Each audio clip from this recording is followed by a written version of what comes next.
오늘부터 새로운 말씀 시리즈를 준비했는데요. 큰 제목은 잘 후회하며 사는 인생 이렇게 정했습니다.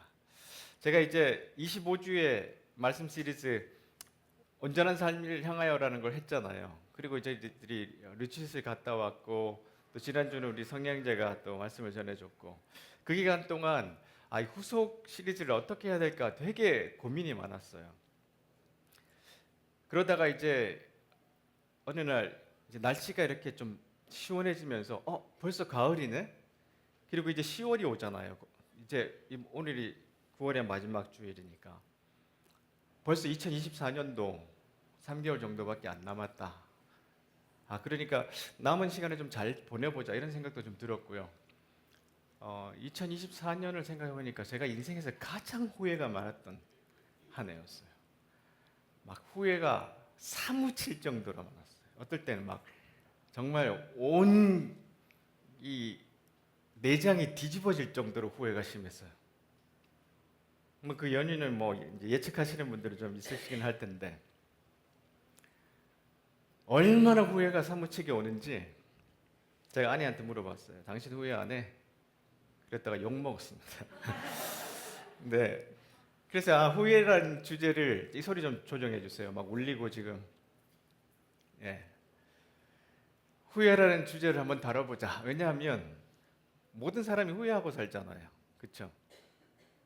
아마 우리 어린아이들한테 이야기해도 후회가 있다고 생각이 되지 않을까 싶긴 한데 오늘 말씀에 보면 이제 그런 이제 야곱의 삶에 대한 후회 이야기를 좀 하려고 합니다. 자, 뭐 가요에도 보면 이문세가 이렇게 노래합니다. 이 광화문을 걷다가 남들도 모르게 소성이다. 나중에 보면 찬바람 불어와. 지금 찬바람이 불어왔잖아요. 옷깃을 여미다. 후회가 또 화가 나 눈물이 흐르네. 우리 이런 이제 일반 노래들이 참 많아요.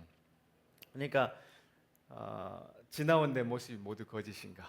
이런 후회 시간들을 우리가 다 겪는단 말이죠.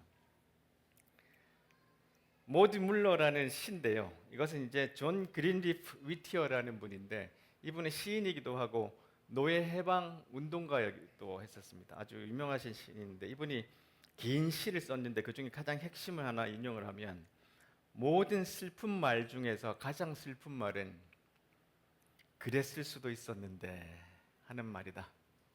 그 후회에 대한 이야기죠. 이 시는 이제 사랑하는 연인과의 이루지 못한 사랑에 대한 이야기인데 그 중에 이 말이 참 유명해요. 모든 슬픈 말 중에 가장 슬픈 말은 그랬을 수도 있었는데 이런 후회를 우리가 다 하고 삽니다. 근데 왜 후회가 생기나?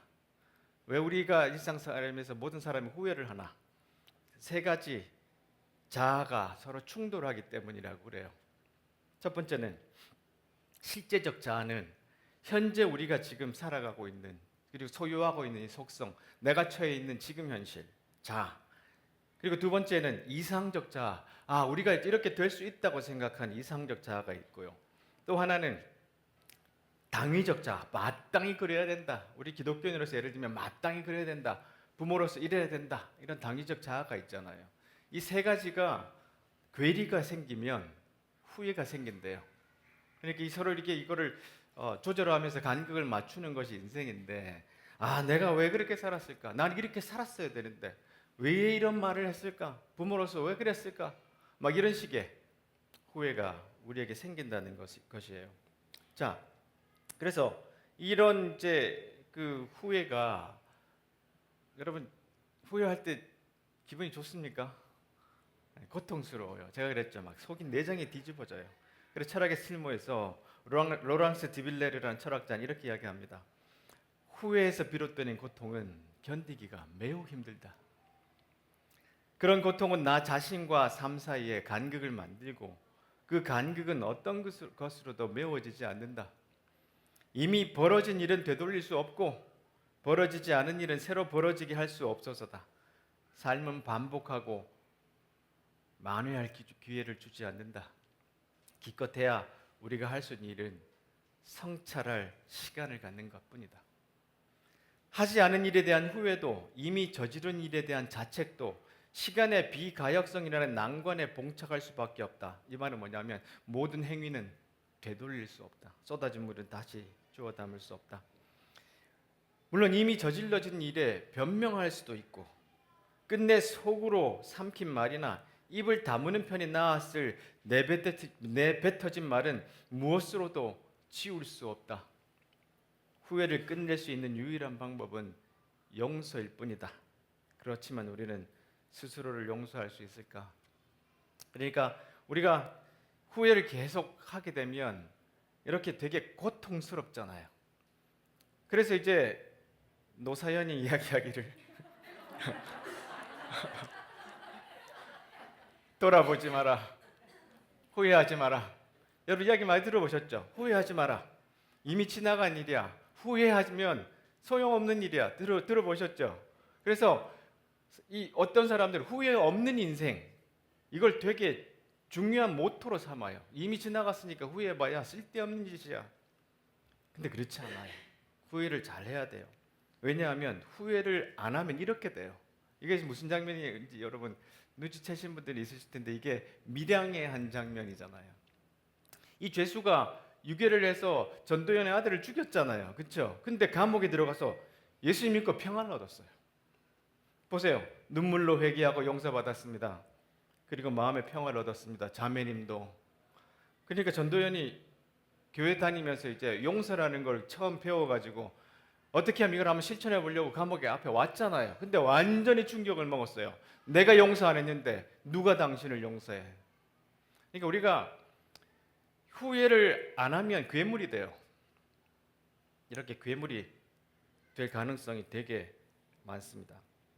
그리고 만약에 후회를 너무 많이 한다면 살아서 움직이고 꿈틀거리며 시체를 파먹는 구더기처럼 우리를 좀먹는 오래된 긴 후회. 이 후회를 너무 오래 하면 보세요. 시체를 파먹는 구더기처럼 우리를 파먹어 간다는 거예요.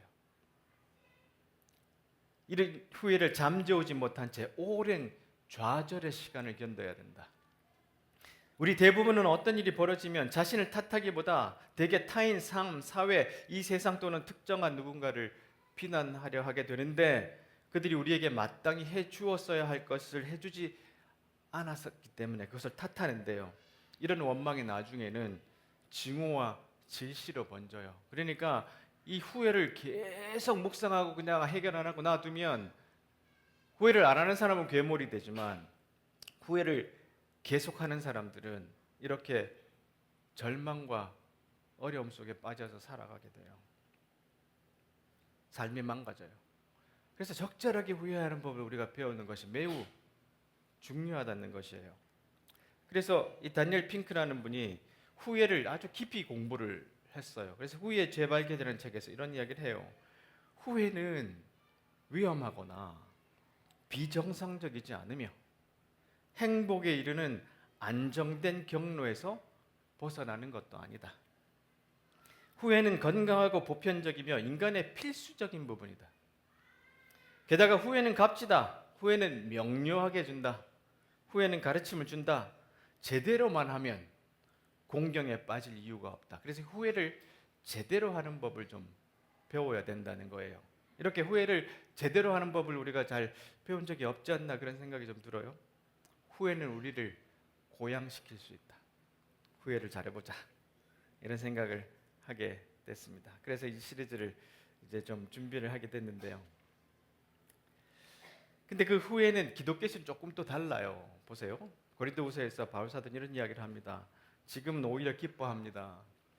그것은 여러분이 마음 아파서 해서가 아니라 우리가 후회함으로, 마음 아파함으로 회개하게 되었기 때문입니다. 그러니까 후회하고 끝나는 것이 아니라 우리 그리스도인들은 그것이 주님 앞으로 와서 회개하는 데까지 이르는 거예요. 여러분은 하나님이 원하시는 뜻대로 슬퍼하는 거예요. 그렇죠? 내 멋대로 슬퍼하는 거, 막 감정적으로 휘둘리는 것이 아니라 하나님이 원하시는 뜻대로 슬퍼하고 후회하는 것인데 하나님의 뜻에 맞는 슬픔은 회개하여 어디에 이른다고요? 구원에 이르는데 이것은 꼭 우리가 죽어서 천국 가는 구원뿐만 아니라 우리의 삶에서 이 고통에서도 해방시켜 주신다는 거예요. 그러니까 우리가 이 후회를 잘하고 주님 안에서 후회하고 회개에 이를 때 하나님 우리를 구원해 주신다는 것. 이것을 우리가 분명히 잘 깨닫고 배워야 된다는 거예요. 세상의 슬픔은 죽음에 이르게 하지만 우리가 하나님의 뜻에 맞게 제대로 후회하면 회개에 이르고 구원에 이르게 한다. 자, 그래서 이 다니엘 핑크는 후회를 이렇게 정리했어요. 후회를 어떻게 반응해야 잘하는 것인가? 일반 사람들은 이렇게 말한대요. 감정은 무시해야 돼. 후회하는 이 감정이 올라오면 이거 무시해야 돼. 그런데 그런 결과는 망상으로 이어져요. 아까 같이 보시면 막 나는 다 구원받았으니까 마음의 평화를 얻었습니다. 뭐 이런 식의. 그리고 어떤 사람은 감정 그 자체로 중요하면 시체가의 구더기가 파먹듯이 고통 속에 살아가게 되는 거예요. 그렇죠? 계속 감정에 매달리면. 근데 좋은 방법은 뭐냐 하면 밑에 있는 것처럼 이 감정은 생각을 위한 것이라는 거예요. 감정이 들 때 감정에 푹 빠져들거나 이것을 거부하는 것이 아니라 이 감정이 우리를 성찰로 이끌어 간다는 거예요. 생각은 그 다음에 어떻게 해요? 그 성찰 다음에 행동하는 것을 목표로 두고 있잖아요. 그러면 보다 나은 결정과 향상된 성과와 보다 깊은 의미로 갈 수 있다. 그래서 후회는 우리에게 좋은 것이다. 잘 배우면. 근데 우리가 항상 1번과 2번처럼 행동하니까 후회는 하지 말아야 돼. 후회 속에 깊이 빠져 있으면 안 돼. 그 감정 무시해야 돼. 아니면 또 어떤 사람은 또 이 감정 조절이 안 되는 많은 분들이 있잖아요. 그러니까 거기에 푹 빠져 있어요. 그렇게 인생을 낭비하고 발목 잡히게 되는 삶을 살아갈 수밖에 없는 것이 되는 것이죠. 자, 성경으로 돌아와서 보세요. 이제 야곱이 이제 바로 앞으로 왔어요. 그렇죠? 곡식이 이제 다 떨어졌어요. 더 이상 먹을 것이 없어요. 큰 가뭄이 이 메소포타미아 지역을 7년 동안 휩쓸었어요. 그러니까 어쩔 수 없이 이제 곡식을 사러 왔다가 2번이나 자기 자식들을 보냈다가 막내까지 인질로 잡히는 이런 일이 있었다가 이제 야곱이 결국 그 자기의 지혜로 자꾸 가족들을 불러내는 거예요. 그래서 이제 야곱이 이제 바로 앞에 왔는데 연세가 어떻게 되시오? 이 사람 동양 사람이에요. 항상 이렇게 우리는 어디 가든지 나이 묻잖아요. 나이가 어떻게 되십니까? 그러니까 야곱이 이런 이야기합니다. 세상을 살아온 130년이 된 나그네처럼 살았습니다. 많이 돌아다녔잖아요. 지금도 지금 고향을 떠나왔잖아요. 제 조상이 받아 누린 세월에는 못 미치지만 험한 인생, 후회 많은 인생을 살았습니다. 이게 야곱의 대답이었어요. 저는 후회 많은 인생을 살았습니다. 그리고 난 다음에 야곱이 축복하면서 물러나와요. 자, 우리가 성경에서 이제 몇 사람의 인물들을 찾아서 계속 후회에 대해서 몇 주 공부할 텐데요. 이 죽은 사람들의 이야기를 하는 이유는 우리에게 이것이 굉장히 소중한 선물이라는 거예요. 죽을 때 후회하는 25가지에서 오츠 슈이치라는 분이 이런 이야기를 합니다. 죽음을 앞둔 사람이 들려주는 후회는 아직 살아볼 시간이 남은 우리들에게는 좋은 선물이다. 특별히 성경에 있는 이야기들은. 그리고 그런 후회가 내 삶 속에 들어왔을 때 어린 시절 부모님이나 선생님이 야단치듯이 나 자신을 몰아세우지 말아야 할 것이다. 바보, 넌 안 돼. 네가 뭘 하겠니? 이런 말 대신에 후회하는 게 원래 인생이야 라고 다독거리며 후회를 받아들이는 것 역시 스스로에게 줄 수 있는 가장 큰 선물이다. 그렇게 이야기를 합니다. 그러니까 우리가 앞서간 신앙의 선배들의 후회 이야기를 좀 들으면서 우리도 좀 후회를 잘하며 사는, 좀 덜해야 되겠지만요, 그런 삶을 살아보자. 이것이 오늘 또 이 말씀의 목표가 되겠습니다. 야곱이 죽기 전에 이런 이야기를 합니다. 자기 아이들에게 다 축복 기도를 한 다음에 아들들에게 지시해요. 나 이제 죽을 거야. 조상 곁으로 간다. 나를 햇사람 에브론의 밭에 있는 동굴에 내 조상과 함께 묻어다오. 그 동굴은 가나안 땅 마므레아 막벨라 밭에 있다. 그 밭은 아브라함이 묘지로 쓰려고 햇사람 에브론에게서 사둔 것이다. 할아버지 아브라함과 그분의 아내 사라가, 할머니 사라가 그곳에 묻혀 있고 아버지 이삭과 엄마 리브가도 거기에 묻혀 있다. 나의 레아도 그곳에 묻혀 있다. 자기의 첫 번째 아내예요. 그렇게 처음엔 좋아하지 않았어요. 그렇죠? 근데 레아가 거기에 묻혀 있어요. 그걸 언급해요. 그 밭과 동굴은 햇사람에게서 산 것이다. 야곱은 아들들에게 지시하고 나서 발을 침상에 올려 마지막 숨을 거두고 조상 곁으로 돌아갔다. 그래서 저는 이 마지막 그 6월에서 그 레아 이야기에 좀 주목을 했어요. 근데 왜냐하면 이분의 가정 생활이 별로 안 좋았잖아요. 근데 마지막에 레아를 거기에 묻었다는 이야기를 하고 언급하고 가는 게 참 의미가 있지 않나 싶어요. 여기서 몇 가지 또한 교훈을 좀 살펴보기를 원합니다. 자, 이 야곱의 이제 그 젊은 시절로 가보면 이제 이런 이제 일들이 벌어졌잖아요. 이제 이삭이 눈이 멀었고, 그렇죠? 이제 죽을 때가 됐으니까 아들 둘에게 이제 축복을 나눠주려고 하는데 이 이야기를 엄마가 듣잖아요. 리브가가 엄마가 듣고 난 다음에 아들 야곱을 편애했어요. 그렇죠? 그리고 난 다음에 야곱을 불러다가 네가 양을 가져오고 그 털을 벗겨가지고 이렇게 해서 아버지를 속이자. 자세히 읽어 보면 야곱이 시작하지 않았어요. 엄마가 그랬어요. 엄마가. 우리는 막 야곱이 막 속이고 이런 사람으로 아는데 교육 방식이 잘못됐어요. 그래서 이제 보시면 이제 손이 형은 털이 많은데 나는 매끈 하나잖아요. 그러니까 그럼 그 양털로 그냥 손을 싸자. 막 이런 이제 세밀한 방법까지 가르쳐 주죠. 그래서 결국 이제 해서는 안 될 장자권을 빼앗고 축복을 빼앗는 이런 일들을 하게 되는데요.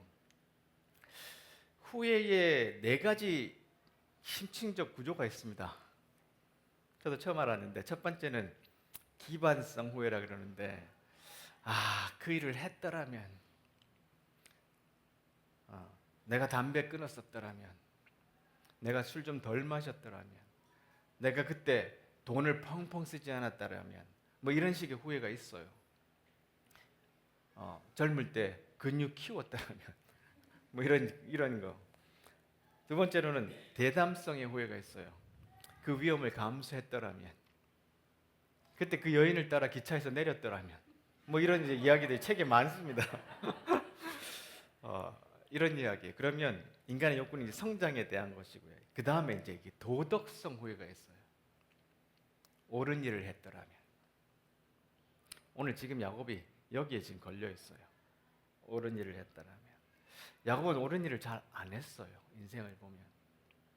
지금 이 축복받는 과정도 굉장히 부정적인 방식이잖아요. 그렇죠? 나중에 쫓겨가서 라반의 외삼촌의 집에 가서도 재산을 축적하는 방법도 부정적인 방법으로 했어요. 그러니까 이 삶의 도덕성의 후회가 굉장히 많았던 사람이고요. 그 다음에 관계성의 후회도 많았던 사람이에요. 편애했잖아요. 아주 심하게 편애했잖아요. 자, 그때 내가 다른 형제 자식들에게 손을 잘 내밀었다면 이런 후회가 나중에 오지 않았을까 싶어요. 이것이 인간의 욕구는 사랑이라고 이야기를 합니다. 자, 그래서 여기서 우리가 야곱을 통해서 배울 것은 우리가 영혼의 시각을 좀 훈련해야 된다는 생각이 들어요. 후회를 잘하고 후회를 이제 안 하고 살려면 첫 번째는 우리가 영혼을 보는 시각을, 이 영혼이란 말이 성경에서 언급이 되면 이것은 하나님이라는 뜻이에요. 하나님이 보시는 시각을 우리가 좀 가질 수 있도록 훈련해야 돼요. 왜냐하면 보세요. 요셉이 팔려가고 난 다음에 어린아이 같았던 요셉이었는 줄 알았는데 17세였거든요. 근데 굉장히 성숙하게 행동합니다. 자기 아버지 야곱이 아버지를 속일 때 나이가 75세예요. 그러니까 나이하고는 별로 큰 상관이 없지 않나 싶어요. 근데 이 보세요. 요셉이 이제 팔려가고 난 다음에 주인이라는 그 보디발 집에서 일을 잘했다고 기록돼 있잖아요. 잘생겼었나 봐요. 그러니까 그 주인의 아내가 나와 같이 자자라고 자꾸 유혹했어요. 그때 요셉이 거절하고요. 이런 이야기를 합니다. 제 주인께서는 이 집의 모든 일을 저에게 맡기셨습니다. 주인의 집에는 저보다 높은 사람이 없습니다. 주인께서는 마님만 빼놓고 모든 것을 저에게 맡기셨습니다. 마님께서는 주인의 아내이기 때문입니다. 그 다음 말을 보세요. 제가 그런데 어떤 나쁜 일을 할 수 있겠습니까? 그것은 하나님께 죄를 짓는 겁니다. 이 시각이 야곱이 없었어요? 야곱이 자기 엄마가 이렇게 하자 그러니까 엄마 들키면 어떡해요? 아버지가 손을 만져보고 나를 속이는 자라고 만약에 죄를 물으시면 어떡할까요? 이런 식으로 이야기를 하면서 그 대화 속에는 한 번도 하나님이 등장하지 않아요. 그리고 75세의 나이 동안 야곱이 하나님을 만났다는 이야기가 성경에는 없어요. 언제 만나냐? 외삼촌 집을 가다가 돌베개 베고 자는 그 들판에서 하나님이 나타나 주셨잖아요. 그러면서 이제 조금 눈이 열렸어요. 근데 이 요셉은 참 달랐던 것 같아요. 영혼을 보는 시각을 가졌어요. 팔려오면서. 아, 지금 일어나는 이 일들이 내가 당장 이익을 얻을 수 있는 일이겠지만 그렇게 해서는 안 되는구나. 이것은 큰 후회를 만들 수 있는 일이겠구나. 그렇게 생각을 하고 하나님께 죄를 짓는 것입니다. 영혼의 시각을 갖고 있었어요. 그러니까 우리가 일어나는 어떤 상황을 볼 때 당장의 어떤 이익과 당장의 불이익에 대한 관점보다 영혼의 시각, 하나님의 시각으로 볼 때 이게 옳은 일이냐 그렇지 않느냐, 그것을 한번 질문해 봐야 되는 멈춤이 필요한 거예요.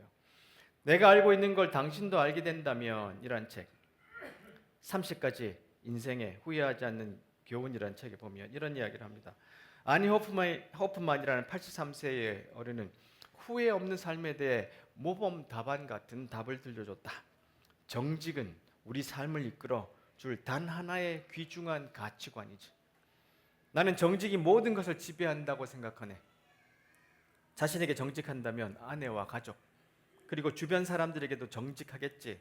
그러면 아침에 거울을 보며 이렇게 말할 수 있다네. 난 아무것도 잘못하지 않았어. 심지어 요셉이 날마다 감옥에서 눈을 떴더라도 난 아무것도 잘못하지 않았어. 정직하다면 늘 옳은 결정을 내릴 거라는 말일세. 이런 이제 이야기를 아주 인생을 오래 사신 분들이 들려줬다 그래요. 자, 그러면 성경적으로 또한 스테니 하우스워스라는 신학자는 이런 이야기를 합니다. 그리스도인은 행복해지고 싶은 욕망이 채워지려면 하나님을 향한 갈망이 채워져야만 하는 사람들이거든. 이 문장을 좀 주목해 보세요. 우리가 그리스도인들은 행복해지려면 어떻게 해요? 하나님을 향한 갈망이 채워져야 된다고요. 이것이 안 채워지면 우리는 행복해질 수 없는 사람들이에요. 그것이 그리스도인의 정의입니다. 야곱도 하나님의 사람이라면 그 삶 속에 하나님을 향한 갈망으로 채워져야 되는데 재산에 대한 문제가 눈이 더 컸었어요. 그러니까 아버지를 속이고 형을 속였죠. 우리는 하나님을 즐거워하기 위해 창조되었고 하나님은 우리를 친구로 삼기 원하시지. 하나님을 즐거워한다는 것은 간단히 말해 하나님이 우리 안에 기쁨을 두셔서 우리가 그분을 즐거워할 수 있게 만드셨음을 인정하는 거야.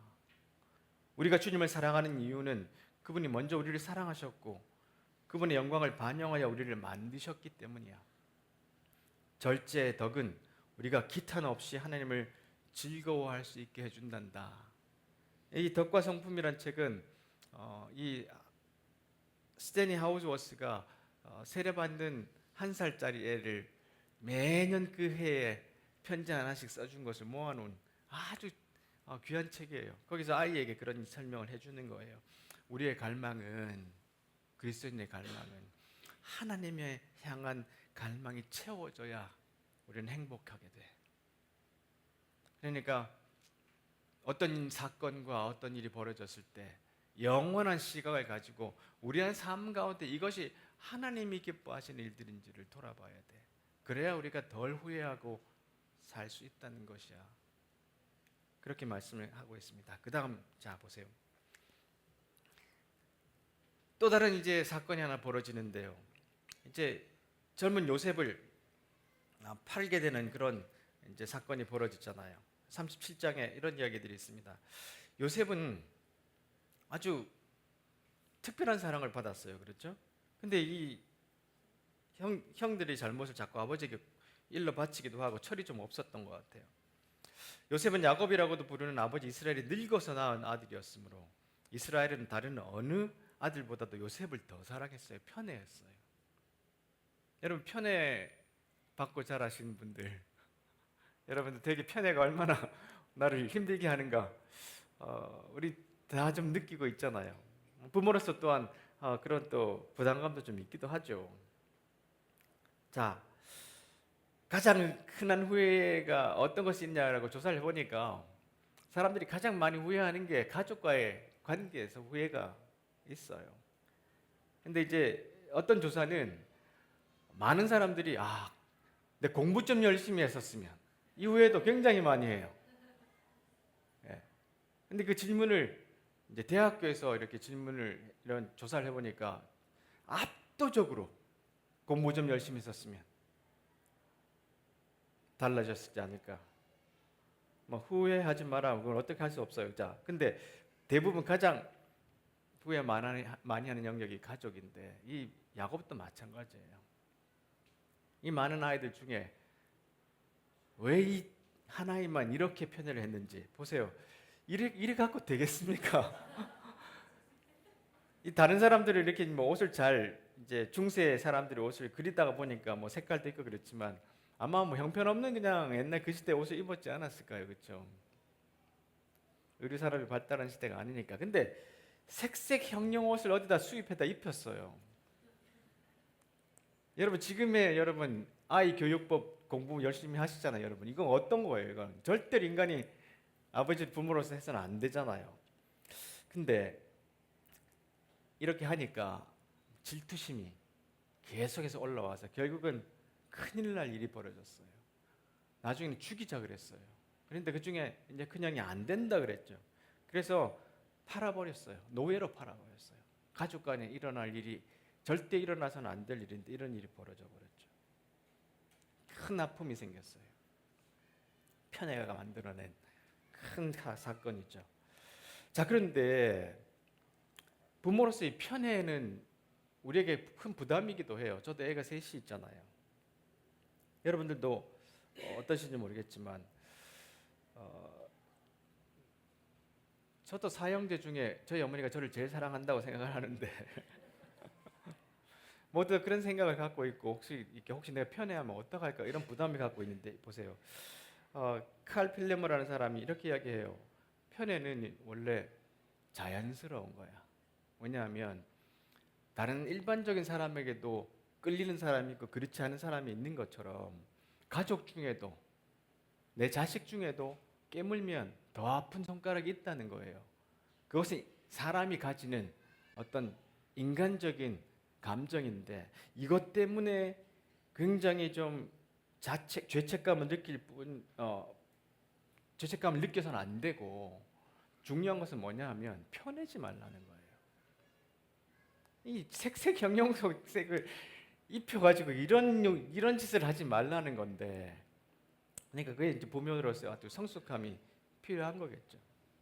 왜냐하면 정말 어떤 아이는 말 잘 듣고요, 엄마 마음을 이해해주기도 하고 사랑스럽기도 하고 어떤 애는 계속해서 문제 일으키기도 하고 그러다 보면 인간적으로도 이렇게 마음이 쏠릴 수가 있어요.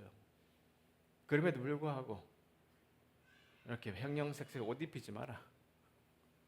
알아채는 정도로 아이를 비교하지 마라. 그것은 절대로 안 된다. 그런 이야기를 합니다. 자, 그래서 이 사건에서 우리가 좀 배울 것은 뭐냐면 지나온 삶을 해석하는 능력을 좀 훈련하면 좋겠다는 생각이 좀 들어요. 그것이 뭐냐면 요셉이 이제 총리가 됐잖아요. 그래서 자기 형제들이 이제 먹을 것이 없어서 다 이제 이집트로 내려왔어요. 그러면 이제 마음속에 복수하고 싶은 마음이 생기지 않을까요? 충분히, 그렇죠? 얼마나 험하게 당했어요. 자기를 그냥 구덩이에다가 옷을 찢어가지고 던진 다음에 죽이자고 한참 회의하다가 나중에는 지나가는 상인들에게 노예로 팔아버렸잖아요. 자기가 얼마나 죽을 고생을 했어요. 이집트에 와서. 그러면 안에서 막 이 쓴뿌리들이 가득할 수 있는데 이 요셉이 보세요. 형들이 다 왔는데 나중에는 연기하다 안 되니까 이 감정이 복받쳐 올랐어요.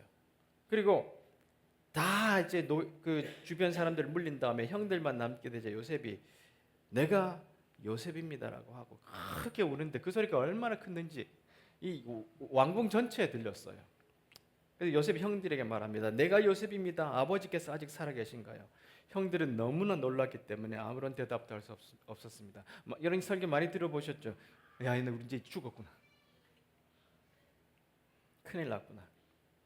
근데 요셉이 형들에게 가까이 오세요. 그리고 내가 여러분의 동생 요셉입니다. 형님들이 이집트에 노예로 팔았던 그 요셉이란 말이에요. 여기까지만 딱 끝났으면 아마 이 형제들의 이 심장이 아마 이 바닥까지 떨어졌을 거예요. 근데 보세요. 염려하지 마세요. 저를 이곳에 판 일로 마음 아파하지 마세요. 하나님께서 저를 형님들보다 먼저 이곳으로 보내셨다. 형님들이 그런 게 아니라 하나님이 나를 이곳에 먼저 보내셨어요. 그래서 사람들의 생명을 구하도록 하게 하셨어요. 지나온 삶을 우리가 어떻게 해석하느냐에 따라서 우리는 후회하는 삶을 살 것인지 아니면 더 나은 삶을 살 것인지가 달라져요. 내가 그때 형들이 나를 구덩이에 빠뜨려서 죽이려고 했잖아. 내가 그래서 팔려와서 감옥에 가서 감옥살이도 하고 죽을 뻔도 하다가 겨우 이렇게 살아서 여기까지 홀로 혈혈단신으로 살았다가 여기까지 왔는데 내가 힘과 권력을 가졌으니 이제 보자. 근데 그리스도인들은, 하나님의 자녀들은 지나온 삶을 어떻게 해석하는지 그 능력이 우리 속에 있어야 되는 거예요. 하나님이 그러셨어요. 이 일은 하나님이 그 일들을, 여러분의 생명을 구하기 위해서 나를 먼저 보내신 거예요. 그러니까 지나온 과거를 돌아볼 때 저것이 나의 시체의 구더기가 나를 파먹듯이 고통스럽게 있는 것이 아니라 영혼을 보는 시각을 훈련하고 지나온 삶을 해석하는 능력을 가지고 있으면 아, 이게 하나님이 그러셨구나. 그러면 그 후회하는 삶이 어떻게 되겠어요? 그 후회가 우리 삶에 더욱더 좋은 방향으로 관계성과 또 사랑과 또 많은 인격과 또 많은 성품 속에서 이루어지는 열매들을 얻을 수 있지 않을까요? 그러니까 우리가 어떤 일이 벌어질 때 긴 시각, 하나님의 영혼의 시각으로 그것을 보는 거죠. 당장 여기에서 일어나는 일이 이걸 하다가 잘 되면 어떡할까요? 이거 하면 안 되면 어떡할까요가 아니라 긴 시각을 가지고 하나님이 기뻐하시는 일일까요? 또한 일어나는 이미 바꿀 수 없는 사건들을 바라볼 때 이 지나온 시간들을 해석해 보니까 하나님이 나를 사람 구하라고, 우리 가족들 구하라고 먼저 보내셨네요. 그 사건들은 좀 힘들었지만 이런 일들 하나님이 하셨네요. 그러면 우리가 지금 후회하고 시체가 구더기에 갉아먹히는 그 고통의 순간들이 변해서 아름다운 삶을 더 앞으로 전진할 수 있지 않나 싶어요. 빌립보서에 보시면 그래서 나는 여러분의 사랑이 풍성해지고 여러분이 많이 사랑할 뿐 아니라 바르게 사랑하게 해주시기를 기도합니다. 적절하게 사랑하는 법을 익히십시오. 막 편애하거나 자기가 좋은 대로 자기가 해주는 사람이 마음에 들면 그렇게 더 잘해줘, 그렇지 않으면 반대라는 그런 것이 아니라 적절하게 사랑하는 법을, 특히 자녀들과 가족들에게. 여러분의 사랑이 감정의 분출이 아니라 진실하고 지각 있는 사랑이 되려면 보세요, 지혜로워야 된다는 거예요. 지혜로워야 되는 거. 그래서 제가 이 능력들을 자꾸 훈련해야 된다는 거예요. 나이가 들어서도 우리가 이거 훈련하지 않으면 75세의 야곱, 17세의 요셉, 얼마나 큰 차이가 있습니까? 그러니까 나의 문제가 아니라는 거예요. 이것이 훈련이 돼야 되고 성품으로 만들어져야 돼요. 진실하고 지각 있는 사람이 되려면 지혜로워야 하고 자신의 감정을 살필 줄 알아야 합니다. 아까 말씀드렸던 감정에 매여서도 안 되고 감정을 무시해서도 안 되고, 감정이 뭐라고요? 생각하게 하는 것이고 그 생각은 행동하게 하는 것이에요. 미안하다, 사랑한다, 고맙다, 이렇게 표현할 수 있어야 된다는 거예요. 사랑하는 삶을 살되 신중하고도 모범적인 삶, 예수께서 자랑스러워하실 삶을 사십시오. 그것은 영혼의 열매를 풍성히 맺고 예수 그리스도를 매력적인 분으로 만들며 모든 이들로 하여금 하나님께 영광과 찬송을 돌려드리도록 하는 삶입니다. 그래서 조금 더 우리가 일상에 일어나는 일 가운데 영혼의 시각을 좀 가지고 일희일비하는 것이 아니라, 아니면 작은 일에 작은 소득에 우리의 삶을 영혼을 파는 것이 아니고, 이미 벌어지고 일어나는 일들을 하나님의 능력으로 잘 해석하고 후회로 그냥 고통 속에 살지 말고 계속해서 좋은 열매 맺는 삶, 그렇게 살아가면 좋겠습니다. kimberly 크버거가 쓴 지금 알고 있는 걸 그때도 알았더라면, 그런 시가 있잖아요. 지금 알고 있는 걸 그때도 알았더라면 내 가슴이 말하는 것에 더 자주 귀를 기울였으리라. 더 즐겁게 살고 덜 고민했으리라. 금방 학교를 졸업하고 머지않아 직업을 가져야 한다는 걸 깨달았으리라. 아니, 그런 것들은 잊어버렸으리라. 다른 사람이 나에 대해 말하는 것에는 신경 쓰지 않았으리라. 이러면서 자기가 그동안 삶을 돌아다 보니까 지금 이때 알고 있었던 것을 그때도 좀 알았었더라면, 이러면서 시를 쭉 썼어요. 그렇습니다. 여러분도 한번 이렇게 이 시리즈를 통해서 이런 이야기들을 한번 써가면 좋겠어요. 지금이 알고 있었던 것들, 근데 이 후회가 아니라 또 5년, 10년 후를 위해서 나는 이런 삶을 살아갈 것이다. 그 뒤에 시들은 뭐 개인적인 것이라 더 읽지는 않겠습니다만은 마지막에 이렇게 썼네요. 입맞춤을 즐겼으리라. 정말로 자주 입맞췄으리라. 분명코 더 감사하고 더 많이 행복해 했으리라. 지금 알고 있는 걸 그때도 알았더라면. 그래서 이 시리즈 통해서 여러분 이런 고백들이 우리에게 좀 있으면서 좀 더 나은 삶, 아마 이것이 좀 더 나은 사람에 또 연결되는 것 같아요. 그렇게 우리가 성장해가는 시리즈가 되었으면 좋겠습니다. 기도하겠습니다.